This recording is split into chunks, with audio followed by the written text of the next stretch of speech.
किस तरीके से पटना के एयरपोर्ट पर कल चिराग पासवान का अहंकार भरा।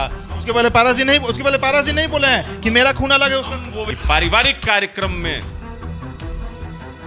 चिराग पासवान ने आदरणीय पशुपति कुमार पारस जी को कहा था कि आप मेरे खून नहीं हो सकते हैं। माननीय प्रधानमंत्री जी का संबोधन होता है या कुछ ऐसा इंपॉर्टेंट डिबेट होता है, उस समय आप देखिएगा चिराग पासवान को आके पटना अपने आवास में सुतल रहते हैं। क्या बात कर रहे हैं आप? कैसे?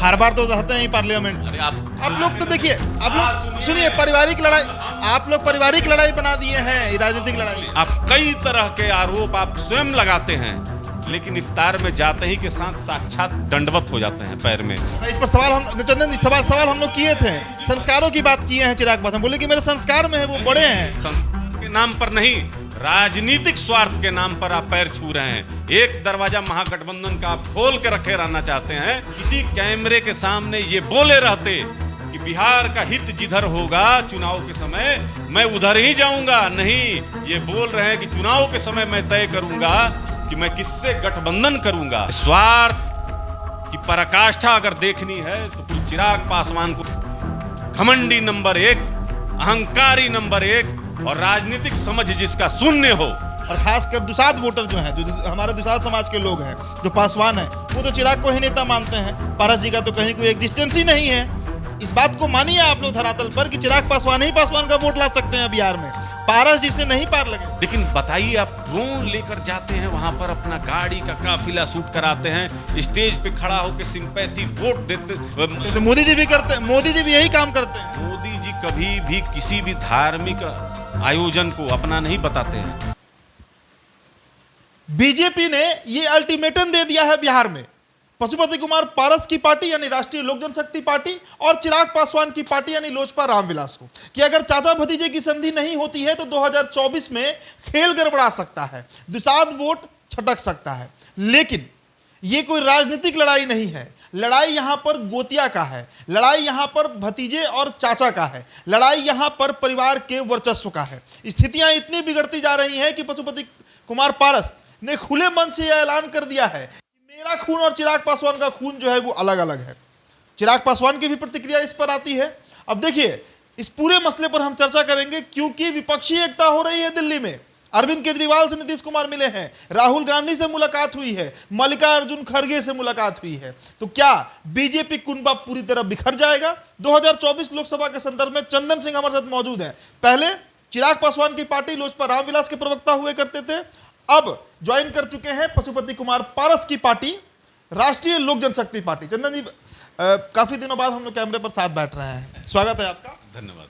देखिए, स्थिति तो आप समझ रहे हैं, दोनों जगह आप रह चुके हैं, अभी आप पारस जी के साथ हैं। आप बताइए कि भाई, जब बीजेपी जो आप लोग का सबसे मुख्य सहयोगी दल है, दोनों का मान लेते हैं हम, एक औपचारिक तरीके से पार्टी में है, एक औपचारिक तरीके से पार्टी में नहीं है, ये अनबन अगर रहा तो आपको लग रहा है कि 24 का समीकरण बैठ पाएगा आप लोगों के पक्ष में? नहीं, बिल्कुल। देखिए उदित भाई, आप राजनीति को बहुत नजदीक से देखते हैं और कवर करते हैं, वरिष्ठ पत्रकार भी हैं। वरिष्ठ नहीं है, कई बार हम लोग बहुत चीज पर विश्लेषण कर चुके हैं। उदित भाई, बिहार की राजनीति में भारतीय जनता पार्टी बड़े भाई की भूमिका में है और स्वर्गीय रामविलास पासवान जी के समय से माननीय प्रधानमंत्री जी के साथ लोक जनशक्ति पार्टी काम कर रही है। ठीक है, पार्टी विखंडित हुई, उसके बाद भारतीय जनता पार्टी का अगर ऑफिशियल कोई अगर सहयोगी बिहार में है तो वह राष्ट्रीय लोक जनशक्ति पार्टी है। आदरणीय पशुपति कुमार पारस जी केंद्र सरकार में मंत्री हैं और माननीय प्रधानमंत्री जी के कंधे से कंधा मिलाकर बिहार के हित में, देश के हित में काम कर रहे हैं। इसमें इफ बट का कहां सवाल है?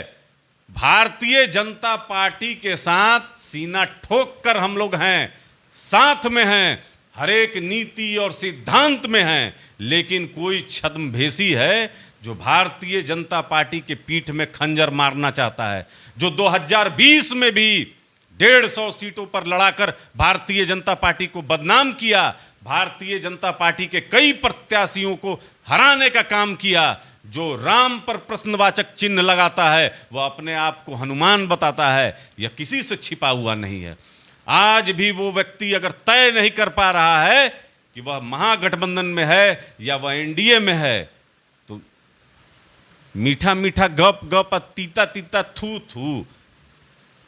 आपको इफ्तार मिलेगा वहां जाके बिरयानी ठूसने के लिए, खजूर खजूर खजूर खाए हैं, बिरयानी नहीं खाए। तो वहां पहुंच जाइएगा गप गप खाने के लिए।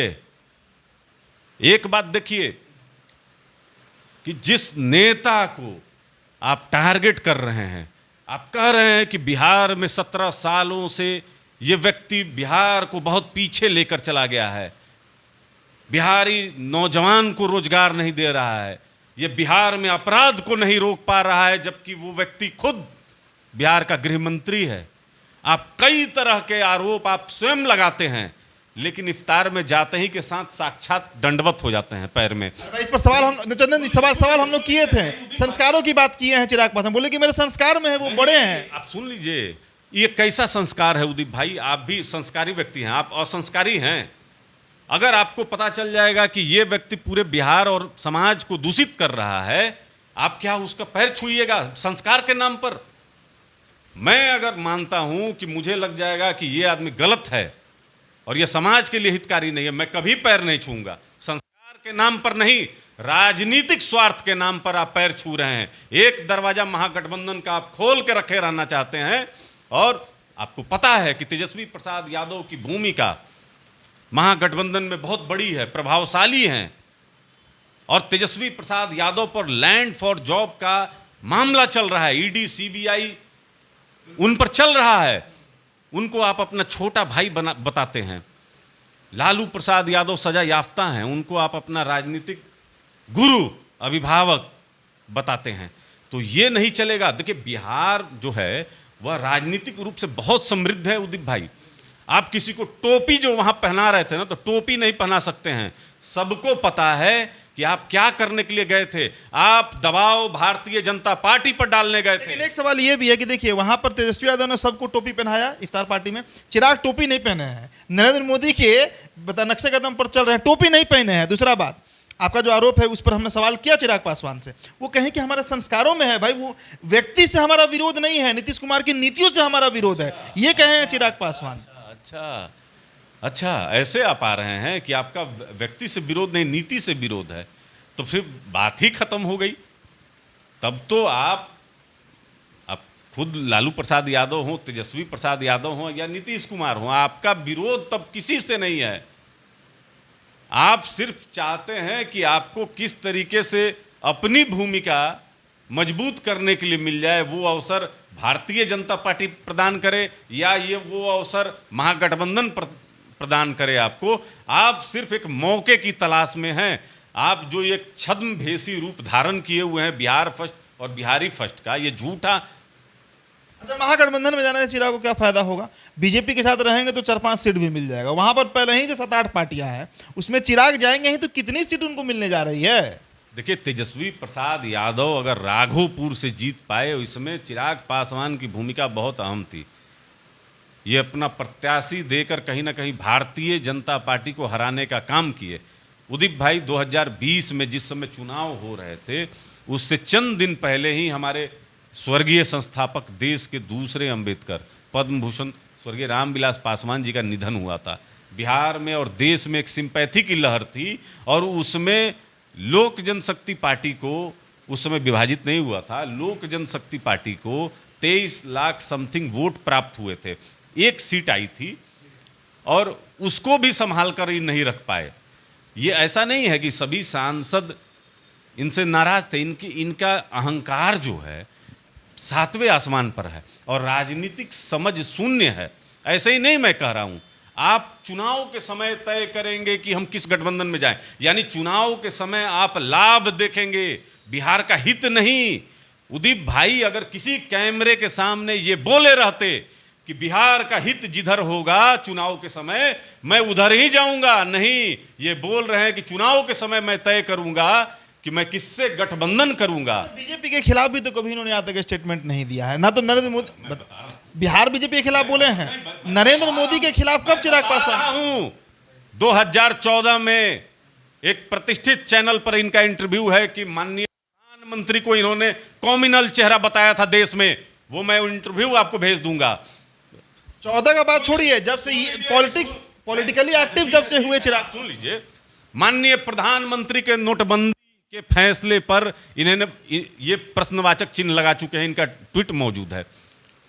अग्निवीर योजना, अभी हाल फिलहाल में इन्होंने विरोध किया उसका और सड़क पर उतरे। वो जन मुद्दा था, वो जनमानस का मुद्दा। कैसे जनमानस था, कैसे जनमानस था जब बिहार के तमाम जगहों पर ट्रेन जल रही थी, मुंह बांध बांध कर स्टेशन को जलाया जा रहा था। कहां थे महोदय आप उस समय?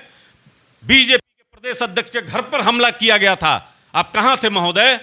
तो बीजेपी के थोड़े हैं, ये तो अलायंस में है, उस समय तो अलायंस में भी नहीं। लीजिए, 12 नंबर जनपद को कोर्ट के माध्यम से आपको 6 बार कोर्ट ने आपको नोटिस दिया और तमाम बार आप बहाना बना कर आप उसमें टिके रहे। आप एलिजिबल नहीं थे उस बंगले के लिए और आपने किस पर फेंका?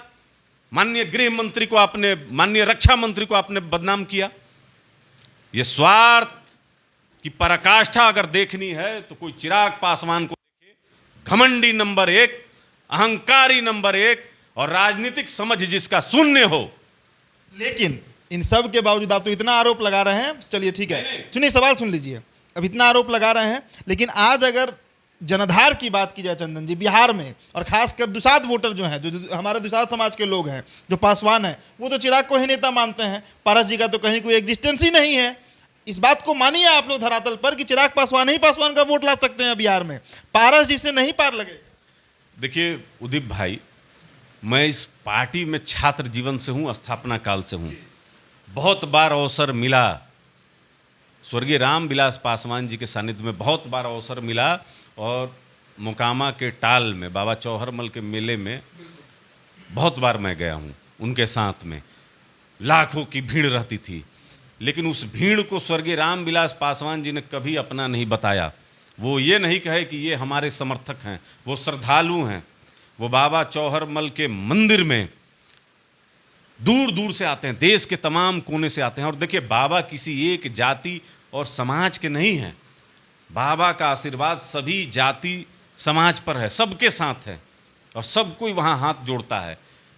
लेकिन बताइए, आप ड्रोन लेकर जाते हैं वहाँ पर, अपना गाड़ी का काफिला शूट कराते हैं, स्टेज पे खड़ा होकर सिंपैथी वोट देते। तो मोदी जी भी करते हैं, मोदी जी भी यही काम करते हैं। मोदी जी कभी भी किसी भी धार्मिक आयोजन को अपना नहीं बताते हैं, कभी नहीं। आप एक जगह भी नहीं देखेंगे, कोई बता भी नहीं सकता है। किसी का राजनीतिक और मानसिक दिवालियापन होगा, उदीप भाई वही बताएगा। 3 लाख का ड्रोन लेकर आप जाते हैं, आप इमोशनल बात करके। आप देखिए, सम्राट चौधरी जी पर, भारतीय जनता पार्टी के अध्यक्ष थे ना, आपके चंद मुट्ठी भर लोग वहाँ झंडा लेकर और उन पर पत्थर चलाते हैं। ये कैसे आरोप लगा दिया आप चिराग पासवान पर? सुन लीजिए, पत्थर चलाते हैं, पोस्टर फाड़ते हैं, हुटिंग करते हैं कि बिना भाषण के उनको उतरना पड़ता है, सिर्फ इसलिए कि आपका एक सपना टूटा, नेक्स्ट सीएम चिराग पासवान। कैसे आरोप लगा रहे हैं आप चंदन जी? मैं बिल्कुल सही लगा रहा हूँ। वीडियो फुटेज है, इनका झंडा लिए हुए इनके चंद मुट्ठी भर लोग थे। इसलिए कि पिछले साल अगर आपको याद होगा उदीप भाई, तो आदरणीय पशुपति कुमार पारस और प्रिंस राज पासवान पर भी पत्थर चले थे। वहाँ पर बेजाब्ते FIR हुआ था। कल मैंने देखा कि वो आरा में एक जगह परम पूज्य जीयर स्वामी जी के आश्रम में गए थे, वहाँ सत्संग चल रहा था, बहुत भीड़ थी। तो मुझे लगा कि कहीं वहाँ भी मत कह दें कि ये सारे लोग हमारे समर्थक हैं, क्योंकि दूसरे की भीड़ और श्रद्धालुओं को इनका अपना बताना एक आदत हो गया है। जहाँ तक आप जनाधार का बात कर रहे हैं उदीप भाई, आप तो वरिष्ठ पत्रकार हैं। वरिष्ठ नहीं है आप वरिष्ठ पत्रकार हैं। पार्टी जब से टूटी है तब से बिहार में 10 चुनाव हुए हैं, आप गिन लीजिएगा। कुशेश्वर स्थान और तारापुर में इनका हालत क्या हुआ, जबकि वो वहाँ पे कैंप किए हुए थे। बारिश में भींग भींग कर कितना फोटो वायरल है, आप निकालिएगा तो बहुत सारा मिल जाएगा। घर घर जाकर वहाँ घूमे थे, हाथ जोड़े थे, जमानत नहीं बचा पाए, जमानत। अपने संसदीय क्षेत्र में भी जमानत नहीं बचा पाए। विधान परिषद के सीट में ये अपना प्रत्याशी दिए थे। कोई जमानत नहीं बचा पाया उदित भाई। मैं उस समय वहीं पर था, हाजीपुर में खोज रहे थे, मैं तो बैठा था सामने, हाजीपुर में फ़ोन कर करके प्रत्याशी खोज रहे थे, प्रत्याशी नहीं मिला। उसके बाद जानते क्या किए, उसके बाद राष्ट्रीय जनता दल फ़ोन करके राष्ट्रीय जनता दल को समर्थन करने लगे। कई जगह इनका ऑडियो वायरल है। तो ये तेजस्वी प्रसाद के बड़े भाई हैं, और जो 90 के दशक में जो जंगल राज था, उस जंगल राज को पुनः बिहार में वापस लाने के लिए चिराग पासवान काम कर रहे हैं।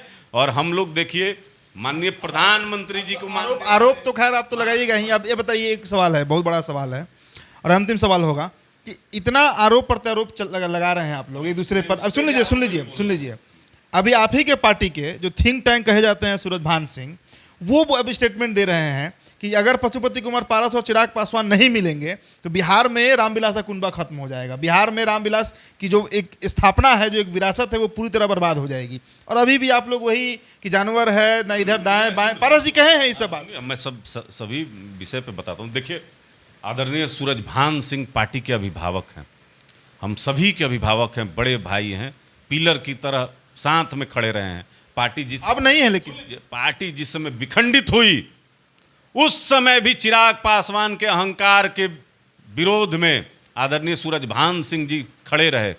और अभी भी उनकी जो उनका कहने का सार था, वह था कि परिवार और पार्टी एक हो, उसका मूल यही था। लेकिन किस तरीके से पटना के एयरपोर्ट पर कल चिराग पासवान का अहंकार भरा, उसके पहले पारस जी नहीं बोले हैं कि मेरा खून अलग है उसका, वो भी बता रहे हैं आपको किस तरीके से चिराग पासवान का अहंकार भरा स्वर था कि सूरजभान सिंह पार्टी को तोड़ने के लिए साजिश और षड्यंत्र किए। ये एक घटिया सोच और मानसिकता वाला व्यक्ति ही आदरणीय सूरजभान सिंह के बारे में बोल सकता है। जहां तक बात रही आदरणीय पशुपति कुमार पारस जी की कि उन्होंने ऐसा स्टेटमेंट दिया, मैं चैलेंज लगाता हूं मीडिया में, सिर्फ आपसे नहीं, मीडिया के वो तमाम साथियों को आपके माध्यम से मैं चैलेंज करता हूं कि आप उठाइए पिछले साल 1.5 साल का वीडियो और देखिए आदरणीय पशुपति कुमार पारस जी ने क्या कहा था कि पारिवारिक कार्यक्रम में चिराग पासवान ने आदरणीय पशुपति कुमार पारस जी को कहा था कि आप मेरे खून नहीं हो सकते हैं। उसी प्रश्न का वो जवाब दे रहे थे कि जब चिराग पासवान कहता है कि आप मेरे खून नहीं हो सकते हैं, तो फिर कैसा भतीजा।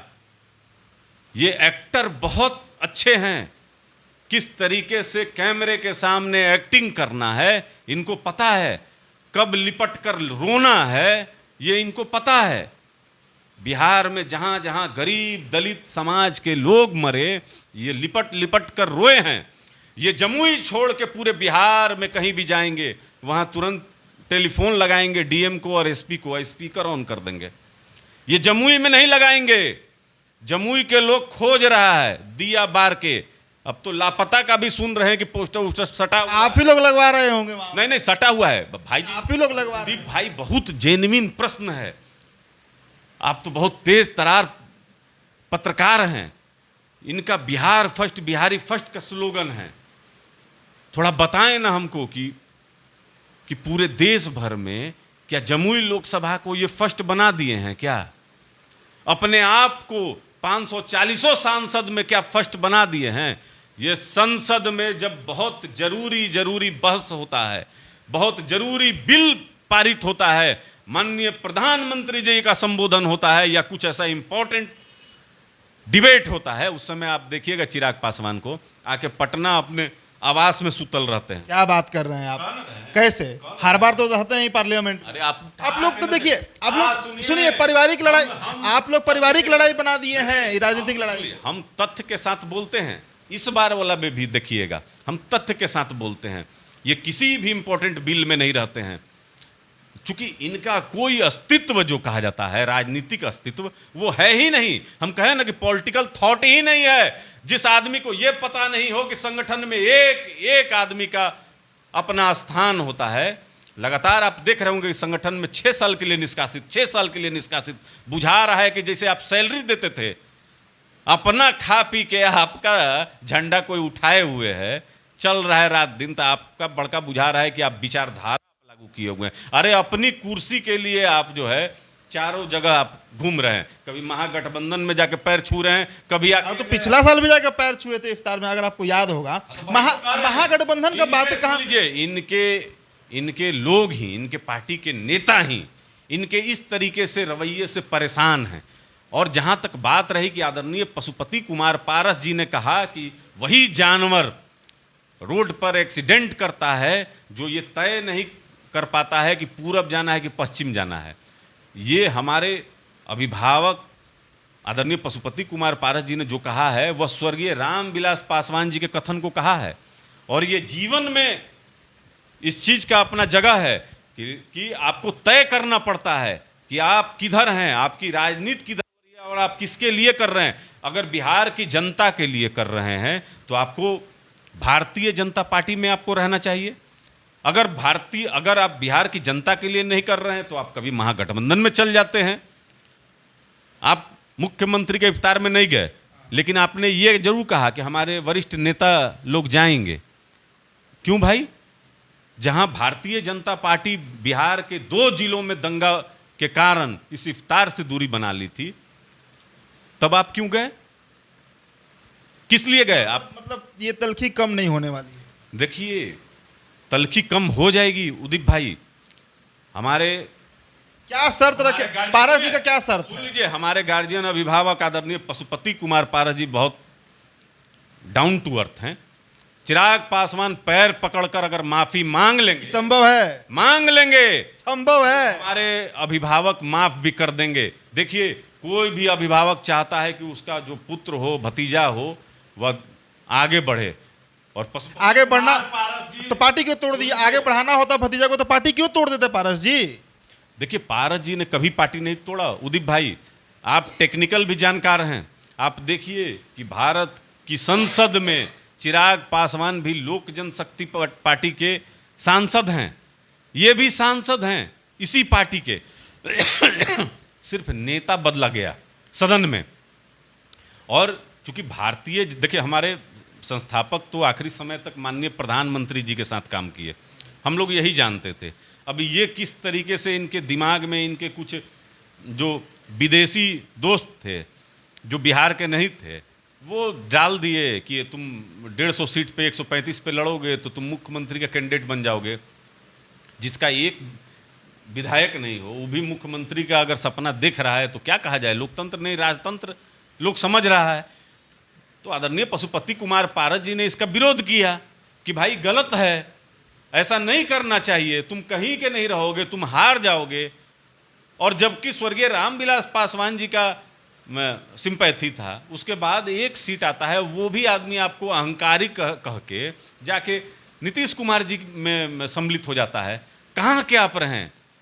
आज केवल आप दूसरे की भीड़ को अपना बताते हैं, आपके पास वोट कहाँ है? वोट तो आदरणीय पशुपति कुमार पारस जी के साथ है, सारे सांसद उनके साथ हैं। चलिए, चर्चा बहुत लंबा हो जाएगा। देखिए, दोनों राजनीतिक पार्टियों का जो स्थिति है वो आपने देखा। चंदन सिंह है, राष्ट्रीय लोक जनशक्ति पार्टी, पशुपति कुमार पारस की तरफ से आए थे। हमारा यह प्रयास होगा कि हम लोजपा रामविलास यानी चिराग पासवान की पार्टी की तरफ से भी जो प्रवक्ता हैं, सचिव, महासचिव, जो भी लोग हैं, उनको बुलाएं और इस पर चर्चा कर सके। चूंकि बीजेपी कहीं ना कहीं दोनों को अल्टीमेटम दे रही है कि आप लोग मिल जाइए, चाचा भतीजा एक हो जाइए, तो बिहार में आप लोग को सम्मानजनक सीटें भी मिलेंगी और वो सीट शायद आप जीत भी जाइएगा। इस चर्चा में इतना ही। आप बने रहिए द बिहार टॉप के साथ। मेरा नाम उदित तारन है, मेरे साथ चंदन सिंह मौजूद थे। बहुत बहुत शुक्रिया।